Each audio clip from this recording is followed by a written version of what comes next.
ஏதோ சரியில்லை என்று அவரது மனம் அமைதி இழந்து தவித்தது. ஒருநாள் ஒரு வேடன் அவரிடம் ஒரு விசித்திரமான கிளியை கொண்டு வந்தான். இது சாதாரண கிளி அல்ல, பார்ப்பதை அப்படியே நினைவில் வைத்து உங்களிடம் உண்மையை சொல்லும் என்று கூறினான். அந்த வார்த்தைகள் வியாபாரியின் மனதில் ஒரு நம்பிக்கையை பற்ற வைத்தன.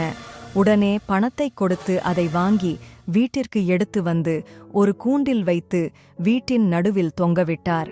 ஆனால் இந்த ரகசியத்தை அவர் மனைவியிடம் சிறிதும் வெளிப்படுத்தவில்லை. ஒரு நாள், கவனமாகப் பார் என்று கிளியிடம் மெல்லிய குரலில் சொல்லிவிட்டு வெளியூருக்கு பயணம் சென்றார்.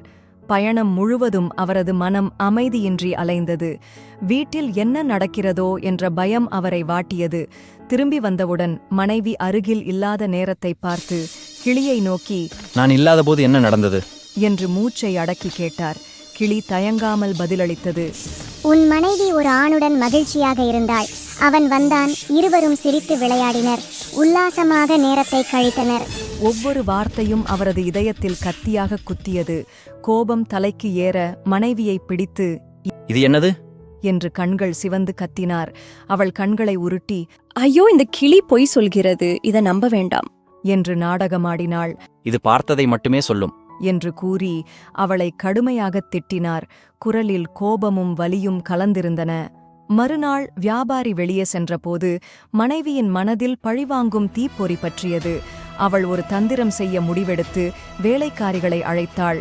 முதல் வேலைக்காரியிடம் முகம் பார்க்கும் கண்ணாடியை கொடுத்து வெயிலில் ஒளியை பிடித்து அதை மெதுவாக அசைத்து பிரதிபலிப்பு கிளியின் முகத்தில் படும்படி செய் என்று மெல்லிய குரலில் உத்தரவிட்டாள்.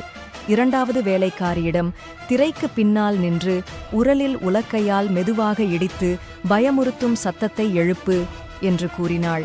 மூன்றாவது வேலைக்காரியிடம் கிளிக்குத் தெரியாமல் அதன் கூண்டின் மேல் மழை பெய்வது போல் தண்ணீரை மெல்லத் தெளி என்று சொல்லி ஒரு புன்னகையுடன் பார்த்தாள். கண்ணாடியின் ஒளி பிரதிபலிப்பைக் கண்ட கிளி வானத்தில் மின்னல் ஒளிர்வதாக பயந்தது.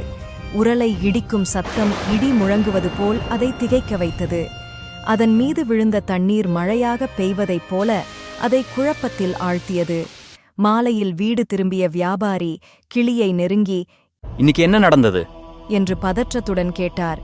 கிளி பதிலளித்தது, மின்னல் ஒளிர்ந்தது, இடி முழங்கியது, மழை பெய்தது, வேறு எதுவும் நடக்கவில்லை. வியாபாரி திகைத்தார். இன்று வெயில் கடுமையாக இருந்தது, மழையே பெய்யவில்லையே என்று மனதில் குழப்பம் எழ, இது பொய் சொல்கிறது என்று கோபத்தில் கிளியை எடுத்து தரையில் அடித்துக் கொன்றார். முன்கோபத்தால் ஒரு குரல் மறைந்தது. முழு வீடியோவை பார்க்க ஹேண்டிலுக்கு கீழே உள்ள லிங்கை கிளிக் செய்யவும்.